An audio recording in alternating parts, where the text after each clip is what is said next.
Ils vous ont menti sur à peu près tout. Ils vous ont menti sur les masques. Le gouvernement vous a dit qu'il y avait des stocks, mais qu'ils étaient inutiles. Puis qu'ils étaient indispensables, mais qu'on n'avait pas de stock. Ils ont fait mentir les chiffres en brandissant chaque jour un nouvel indicateur toujours plus anxiogène. Depuis le début de l'année, le Covid-19 a fait 56 000 morts en France, soit 3 fois plus qu'en Allemagne, et ce, parce que nous avons fermé 69 000 lits d'hôpitaux en 15 ans. Le gouvernement a osé affirmer qu'aucun malade n'avait été abandonné, alors que nos anciens, nos parents, nos grands-parents ont été privés de soins et d'hospitalisation, condamnés à une mort couronnée de solitude. Ils vous ont menti sur le professeur Raoult, parce qu'il ne fait pas le jeu des grands laboratoires. Le vaccin avec ARN messager ne serait pas un vaccin à proprement parler. Pour le professeur et infectiologue Christian Perron, c'est de la thérapie génique sur laquelle nous n'avons aucun recul. Une aubaine pour des laboratoires pharmaceutiques qui n'auront même pas à payer leurs potentiels dommages irréversibles. TV Liberté défend la vérité. Aidez-la.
Bienvenue sur Terre de Mission, l'émission religieuse de TV Liberté, en ce dimanche 13 décembre, 3e dimanche de l'Avent.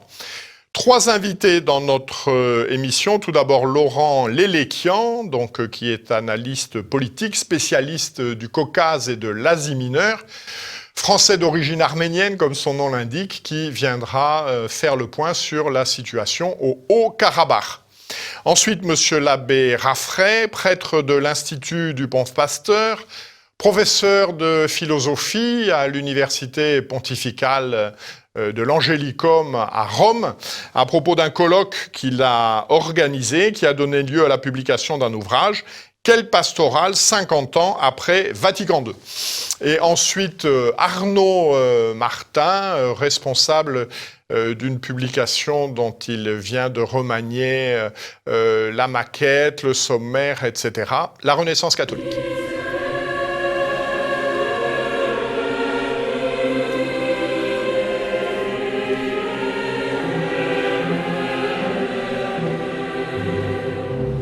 Bonjour Laurent Lélékian. Bonjour. Vous êtes analyste politique, spécialiste du Caucase et de l'Asie mineure, et nous venons bénéficier de vos lumières concernant la situation au Haut-Karabakh. Voilà, donc le 9 novembre dernier a été signé sous l'égide de la Russie un cessez-le-feu au Haut-Karabakh. Quelles sont les racines historiques anciennes de ce conflit ? Alors, ancienne, c'est un conflit de légitimité territoriale entre des Arméniens chrétiens et des Azéris musulmans, des anciens Tatars du Caucase. Mais la dimension religieuse est assez absente du conflit, c'est vraiment une dimension territoriale plus qu'autre chose. Et ça provient, si on s'arrête au passé immédiat, aux années 20, lorsque l'ensemble est soviétisé. Eh bien, Staline, pour faire plaisir à la Turquie essentiellement, parce qu'à l'époque, il y avait le projet d'englober la Turquie dans l'URSS naissante, décide d'attribuer cette région du Haut-Karabakh peuplée à 90% à l'époque d'Arméniens, à l'Azerbaïdjan, qui est également, qui sont les cousins des Turcs, si vous voulez. D'ailleurs, les Arméniens parlent de Turcs quand ils parlent des Azerbaïdjanais. Et voilà. Et donc, ensuite, pendant toute l'URSS, vous avez eu des revendications pour être rattachés à l'Arménie, qui n'aboutiront que par les armes en 1994, lors du premier conflit du Karabakh. Voilà les racines. Alors, l'Arménie tient une place particulière dans le cœur des Français. Cela a été manifesté après le tremblement de terre de décembre 1988, où autour de Charles Aznavour, le plus célèbre des Français originaires d'Arménie, s'était levé un grand élan de solidarité vis-à-vis de l'Arménie, qualifiée à cette époque de peuple oublié. Et c'était l'occasion de rappeler le chemin de croix de l'Arménie au XXe siècle. Quelles ont été les étapes du chemin de croix de ce peuple? Alors, le chemin de croix, certes, dont l'issue, c'est quand même la résurrection. Les Arméniens c'est un peuple antique, qui provient de la plus haute antiquité, dont on trouve des traces même avant l'ère chrétienne. Mais il est vrai qu'au XIXe siècle, ils se réveillent dans le cadre d'un mouvement de renaissance nationale. À l'époque, il y a un ecclésiastique connu, le père Crimian, qui a cette phrase célèbre qui dit « Hier, nous étions une confession religieuse, demain, nous serons une nation ». En ayant oublié d'ailleurs qu'ils avaient été une nation par le passé, soit dit en passant. La première nation chrétienne du monde, dans mon souvenir. Absolument. Avant la Rome, France, Rome, ouais. avant Rome, absolument, et avant l'Éthiopie, oui. Et donc, cette résurrection nationale conjuguée avec, à l'époque, un mouvement jeune turc en Turquie, et ça ne plaît pas, si vous voulez, d'une manière générale, au peuple turc qui se concevait comme un peuple dominant, la nation des maîtres, Hakim Millet en turc, eh bien, ça va conduire à plusieurs massacres de masse. 1894, 1895, 1896, des massacres hamidiens, donc par le sultan Abdulhamid, déjà qui dépeuple environ 200 000, 300 000 victimes, on ne sait pas exactement. 1908, les jeunes Turcs prennent le pouvoir. Alors, les jeunes Turcs, ce sont des modernistes. On pense que c'est fini. On pense que la vieille Turquie massacreuse, c'est terminé. Eh bien non. 1909, les massacres d'Adana, frontière sud de la Turquie, que sur la mer Méditerranée, 30 000 morts à nouveau. Et les troupes du pouvoir appelées en renfort pour rétablir l'ordre remettent une couche, si vous voulez. Donc là, on comprend bien que ces jeunes Turcs ont une vocation totalitaire et totalisante. Et puis effectivement, à la faveur de la Première Guerre mondiale, 1915, le projet d'éradication totale des Arméniens, le génocide arménien, 1915-1916, environ 1,2 million, 1,5 million de victimes, on ne sait pas exactement, les 2 tiers de la population. Voilà, et puis 1918, la résurrection dans l'ancienne Arménie russe, l'Arménie tsariste, avec une république indépendante qui naît de 1918 à 1920, avant que les Russes reviennent. Les Russes étaient partis en 17 avec la Révolution, en 20, l'armée rouge revient, soviétise la région, et c'est l'Arménie soviétique jusqu'en 1989. Voilà. Alors, quels sont aujourd'hui les enjeux géopolitiques de la région? Parce que bien malheureusement, évidemment, ces populations sont le jouet des enjeux géopolitiques de la région. La région a tout le temps été une région à limesse, une région frontière entre les empires persans, turcs, russes, avant eux ottomans, avant eux byzantins, arabes. Bon, ça a toujours été une zone de frontière. Et les Arméniens, de même que les Géorgiens ou d'autres peuples de la région, natifs, autochtones, ont dû composer avec ces grands empires. Les enjeux aujourd'hui, eh bien, vous avez un Sud-Caucase qui était anciennement persan, mais qui est depuis, disons, 1850, une zone d'influence russe, et qui a même été soviétique et russe. Aujourd'hui, l'enjeu, c'est une Russie qui décline un petit peu et qui se doit de contenir l'avancée et la volonté de pénétration turque. La Turquie a des regains de puissance. Elle a repris, sous l'influence de l'extrême droite turque, qui est très proche de M. Erdogan, cette idée d'unir tous les peuples turcs des Balkans à la muraille de Chine. Et l'obstacle, eh bien, c'est l'Arménie. Et cette guerre s'inscrit dans ce cadre-là. Donc on a un jeu, si vous voulez, russo-turc avec les meilleurs ennemis du monde, si vous voulez, mais duquel, de plus en plus, l'Occident est exclu. Alors, quelles sont les perspectives d'avenir, en particulier en regard des enjeux démographiques? Alors, effectivement, les enjeux démographiques sont très prégnants pour les Arméniens. Les Arméniens sur place sont 3 millions. Il y a eu une saignée, il y a eu une émigration suite à la chute, à la fin de l'URSS. Et puis, il faut bien le dire, à des régimes corrompus qui ont découragé des gens de rester. Donc, vous avez eu beaucoup de gens qui sont partis, même si l'Arménie est plutôt moins corrompue que l'Azerbaïdjan. Vous savez, quand l'Azerbaïdjan dit « nous sommes 10 millions », C'est comme l'Arménie. En vérité, ils sont peut-être seulement 8 ou 7. On ne sait pas exactement. Il y a aussi une guerre des chiffres. Hein. Mais ceci dit, c'est un fait clair que les Arméniens sont les moins nombreux. Ils sont combien à peu près alors ? Ils sont 3 millions. On pense 3 2,9 millions, 3 millions. Oui. Et la diaspora arménienne, en dehors de l'Arménie, c'est combien de personnes ? Écoutez, on ne sait pas trop qui est arménien et qui n'est pas arménien, mais disons 8-10 millions. Oui, dans ce ratio-là. Oui, c'est ça. Et ayant conservé un lien identitaire fort avec... pas toujours. Pas. Vous avez des gens qui sont, comme c'est mon cas, des descendants de la 3e génération de rescapés du génocide, comme beaucoup d'Arméniens de France. Vous avez des gens qui ont quitté la Turquie dans les années 80 suite au coup d'État militaire. Vous avez des gens qui ont quitté le Proche-Orient, des rescapés du génocide qui étaient au Proche-Orient, au Liban, en Syrie, qui ont quitté après la guerre du Liban. Vous avez des gens qui ont quitté l'URSS dans les années 90. Donc vous avez différentes strates de la diaspora. Et ce sont les gens, certains ont gardé un lien fort, d'autres pas du tout. L'enjeu, effectivement, pour l'Arménie, c'est d'aboutir à une société plus démocratique, de plus en plus démocratique, et une société attractive. L'Arménie a fait des démarches dans ce sens-là. L'Arménie a investi dans les nouvelles technologies. L'Arménie a une certaine... a fait des choses. C'est imparfait, c'est sans doute incomplet. Mais très clairement, la démocratisation de la région est le seul moyen d'endiguer en partie le péril démographique, très clairement. Et donc, vous parlez du péril démographique. Dans un pays comme l'Arménie, est-ce que les générations sont renouvelées ou est-ce que la population diminue ? Non, la population diminue. Vous avez un taux de reproduction des générations qui est sans doute inférieur à 2. La population de l'Arménie décline. Et c'est pour ça que on ne sait pas de quoi l'avenir sera fait, mais vous avez des gens qui peuvent se prévaloir d'une double identité arménienne et française, arménienne et australienne, arménienne et argentine, et qui peuvent, après tout, vous savez, cette question d'identité, elle est sensible. Pourquoi considérons-nous que quelqu'un qui va aux États-Unis peut devenir américain, ou quelqu'un qui vient en France, on le voit, peut devenir français par des processus d'assimilation et faire de bons Français. Et vous avez des pays où on considérerait que c'est pas possible parce que la tradition nationale n'a pas fait sienne cette idée de l'acculturation. Eh bien ça, c'est quelque chose qui peut changer. Le Japon, par exemple. On ne devient pas japonais. On est japonais ou on n'est pas japonais. On n'est pas japonais, voilà. C'est ça.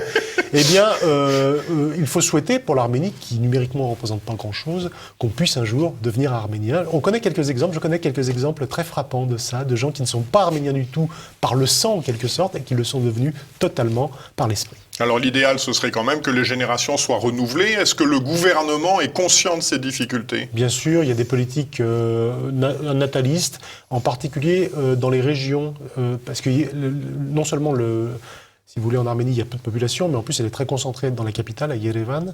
Et les frontières, les campagnes se dépeuplent, sont sous-peuplées. Donc, il y a des projets d'aménagement du territoire, des primes données au 3e enfant, même au 2e enfant aux familles, ou on donne aux familles de paysans. C'est des paysans, par exemple, quelques vaches, un arpent de terre, qu'ils puissent subsister sur leur terre, parce que c'est ça l'enjeu aujourd'hui pour cette population.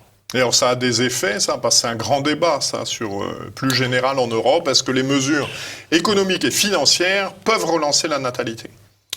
Écoutez, je ne suis pas assez expert pour vous dire ça, mais oui, il y a eu sans doute quelques effets, et en particulier, on a vu dans des villages des projets d'adduction d'eau, des projets d'amener de l'énergie solaire, par exemple, ou des systèmes privilégiés d'achat de céréales produits par les paysans locaux à travers des systèmes de coopératives. Ce sont des choses un peu neuves là-bas.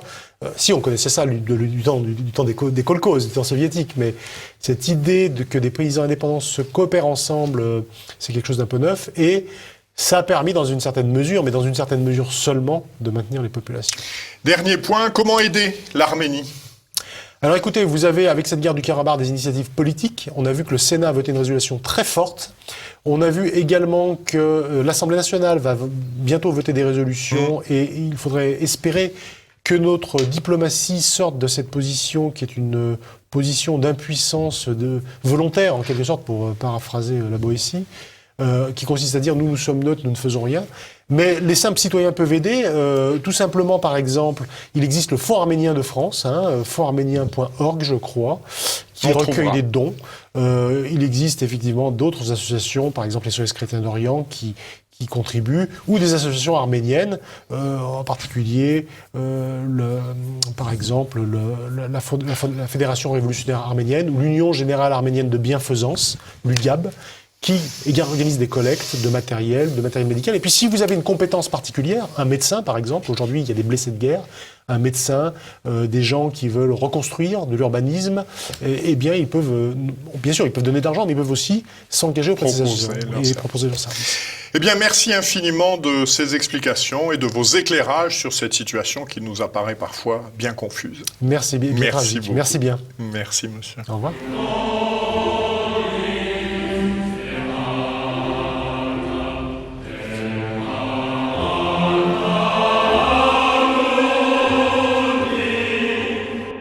Bonjour, monsieur l'abbé.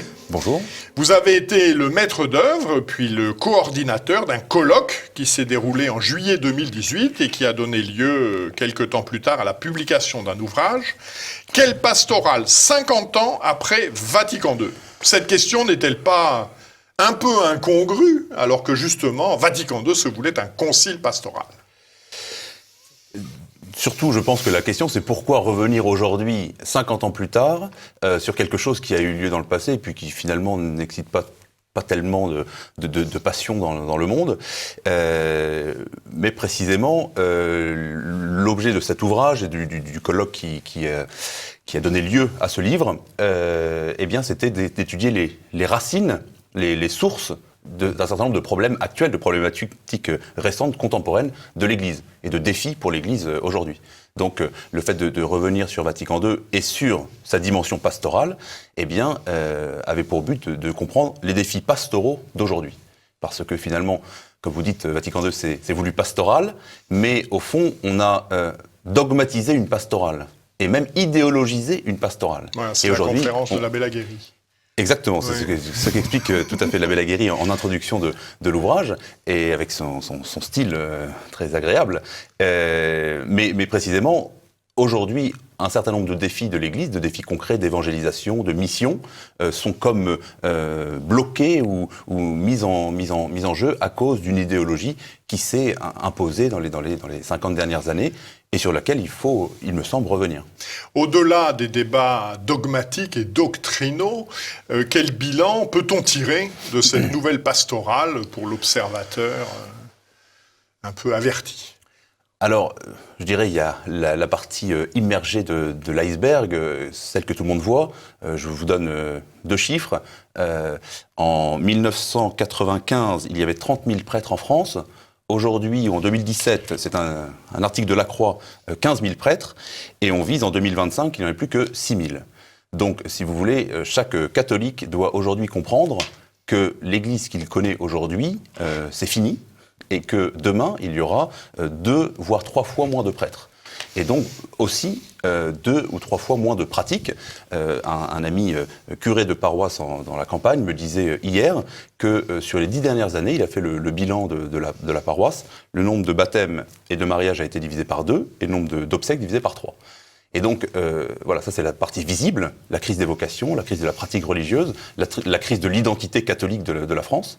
Et ensuite, il y a, il me semble aussi, la partie qu'on ne voit pas, et qui est une crise, il me semble, doctrinale. De la foi. De la foi, exactement, des convictions. Et que peut-être la situation actuelle de pandémie, etc., a révélé, à savoir à quoi ça sert l'Église, finalement. À quoi ça sert les prêtres? À quoi ça sert la messe? Est-ce qu'on peut s'en dispenser à la première grippe passagère, ou même au premier danger, s'il y a danger? Est-ce qu'on peut se dispenser finalement de tout ça, de la pratique, de tout l'aspect du sacré, pour des motifs humains, même légitimes? Qui sont les intervenants de ce colloque et quels sont les sujets abordés? Alors, l'idée de ce colloque, c'était de réunir des gens pour traiter de thèmes tout à fait divers. Donc on a abordé la question de la liturgie, par exemple, avec l'abbé Barthes. On a abordé la question du droit canon, avec surtout son éminence, le cardinal Burke, qui a participé. On a abordé la question des migrations, avec Laurent Dandrieux, qui a fait un très, très bel article, etc. Donc il y a eu beaucoup de thèmes qui sont abordés parce que, évidemment, l'Église, et sur tous ces thèmes, doit avoir une réponse, a une attitude, un discours, et tous ces discours qui semblent aujourd'hui complètement bouleversés par rapport à la foi traditionnelle, mais il faut en comprendre les racines, il faut en comprendre les enjeux. Et puis en particulier, on a eu la chance d'avoir un article de Monseigneur Schneider aussi, alors qu'il n'a pas participé à cette...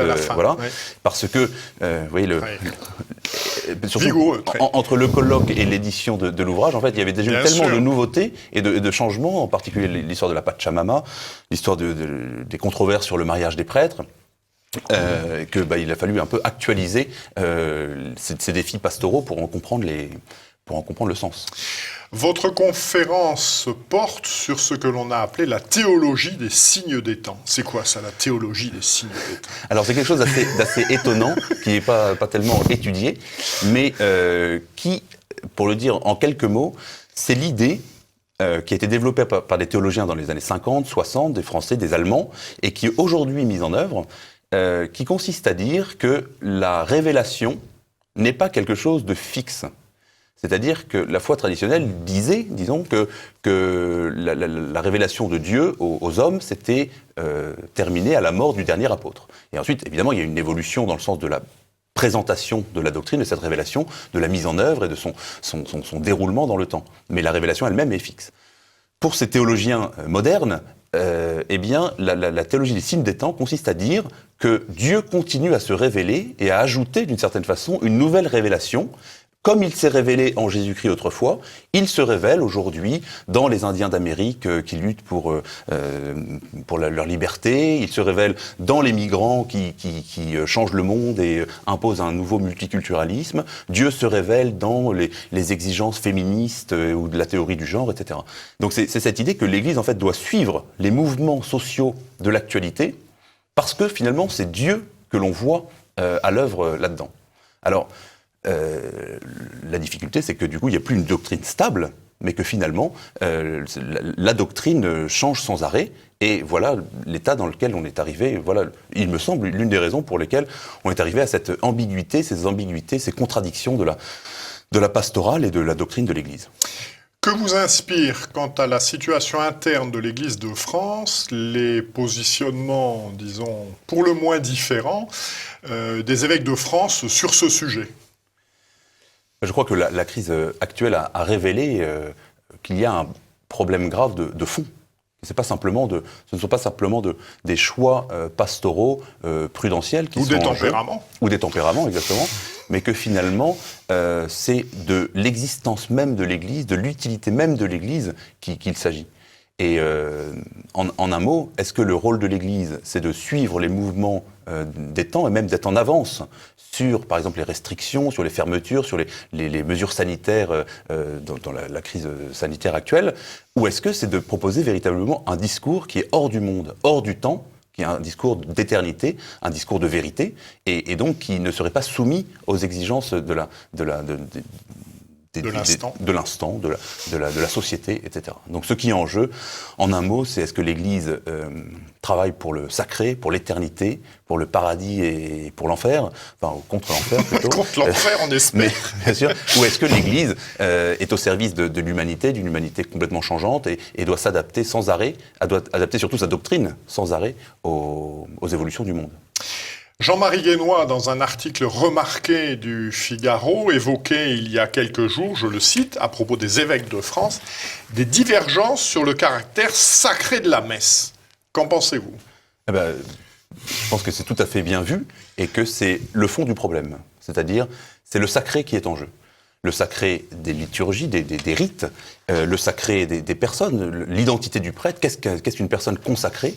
Et puis l'identité, et puis le caractère sacré de la doctrine de l'Église, est-ce qu'elle doit changer ou est-ce qu'elle est immuable ?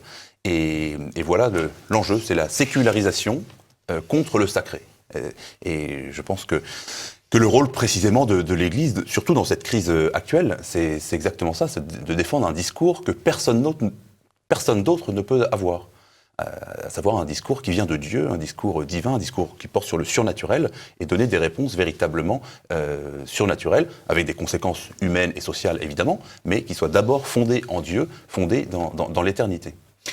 Alors on pourra vous objecter que ce discours sacral, d'une certaine manière, est aujourd'hui inaudible pour nos contemporains baignés dans une société consumériste et hédoniste. Eh bien je pense exactement le contraire.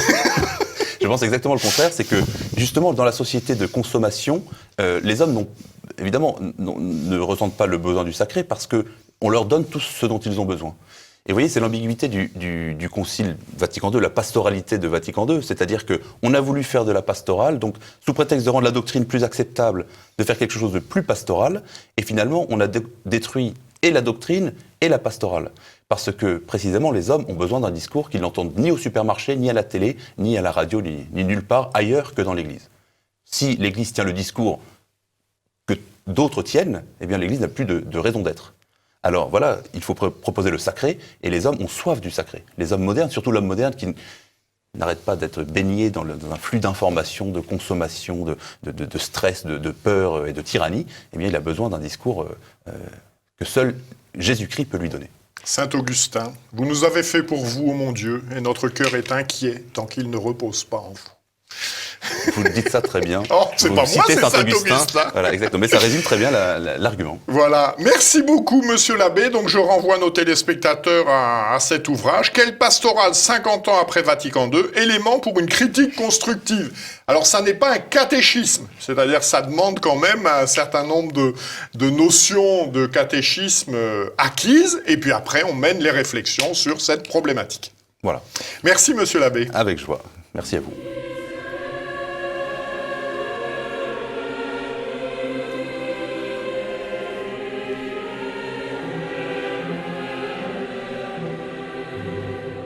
Bonjour Arnaud Martin. Bonjour Vous Jean-Pierre. êtes le responsable de la conception et de la nouvelle maquette de la revue Renaissance catholique. Quel est l'objectif de cette publication ? Alors, la revue Renaissance catholique, déjà, elle est inclue dans le mouvement Renaissance catholique. C'est une des actions du mouvement. Donc, Renaissance catholique fait aussi des éditions, édite des livres, fait des universités, etc. Donc, cette revue, déjà, a pour objectif de traiter de la religieuse, historique, et aussi donc des sujets politiques et sociétaux en rapport avec l'Église et qui concernent aussi les catholiques, et plus particulièrement les catholiques de France.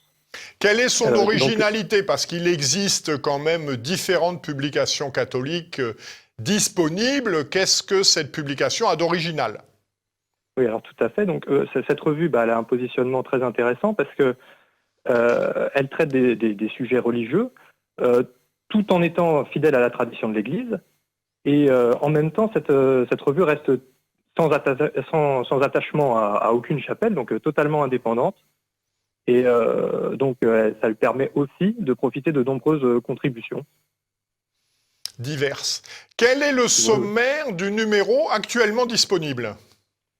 Alors, le numéro actuellement disponible, qui est le numéro 164, donc va traiter de plusieurs sujets. Donc, l'actualité par rapport, évidemment, à tout ce qui se passe, donc ce qui s'est passé sur le Covid, donc les choix faits par l'État et aussi la réaction des évêques. Donc, par exemple, votre réaction à la lettre de Monseigneur au Petit, votre lettre ouverte à Monseigneur au Petit. Ensuite, il y a toujours des pages qui parlent des textes de l'Église, donc des pages bibliques, on les appelle souvent comme ça, mais qu'on rapproche un petit peu des sujets de l'actualité. Donc ici, on aborde par exemple l'Eucharistie. Ensuite, nous avons un sujet un peu plus de fond, une analyse par Côme de Préveni de Fratelli Tutti. Voilà, donc cette encyclique du pape qu'on a pu voir sur les réseaux faire pas mal de polémiques quand même. Ensuite, l'analyse du rapport entre l'Église et l'État, pendant la crise Covid en particulier. Et ensuite, donc, la liberté à l'épreuve du progressisme avec le père d'Anziec, les bienheureuses martyrs d'Orange. Donc, alors ça, c'est quelque chose que nous faisons assez souvent. Nous parlons des actualités, mais qui peuvent être, par exemple, des béatifications en cours, etc. Les martyrs d'Orange, donc 30 martyrs qui ont été guillotinés à la Révolution.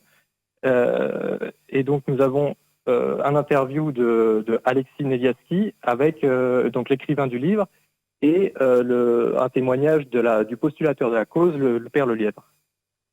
Ensuite, nous avons nos habituelles chroniques sur le cinéma, quelques brèves évidemment sur l'actualité un peu plus brûlante, des conseils de lecture comme d'habitude avec des recensions assez bien faites sur certaines sorties de livres. Et enfin, les annonces de toutes nos actions à venir, donc nos présences en ligne, donc au travers de vos différentes émissions, mais aussi les universités, le salon du livre, etc. Comment peut-on se procurer cette publication pour ceux qui seraient intéressés? Alors, nous pouvons nous la procurer donc en papier, en s'abonnant directement sur le site de Renaissance Catholique, donc renaissancecatholique.fr. Il est possible de s'abonner et d'acheter dans la boutique les anciennes revues. On peut les acheter à l'unité ou s'abonner à l'année. Il est aussi possible donc par le club de la presse, en s'abonnant en ligne, de pouvoir l'avoir en ligne. Eh bien, merci beaucoup de toutes ces précisions. Donc, j'espère que cela répondra aux attentes d'un certain nombre de nos téléspectateurs. Donc, cette émission s'achève. Vous retrouverez mon collègue, Guillaume de Thieulois, le 20 décembre prochain. Nous avançons dans l'Avent, nous nous rapprocherons de Noël. D'ici là, que Dieu, qui est Père, Fils et Saint-Esprit, nous garde. Bon dimanche et bonne semaine à tous.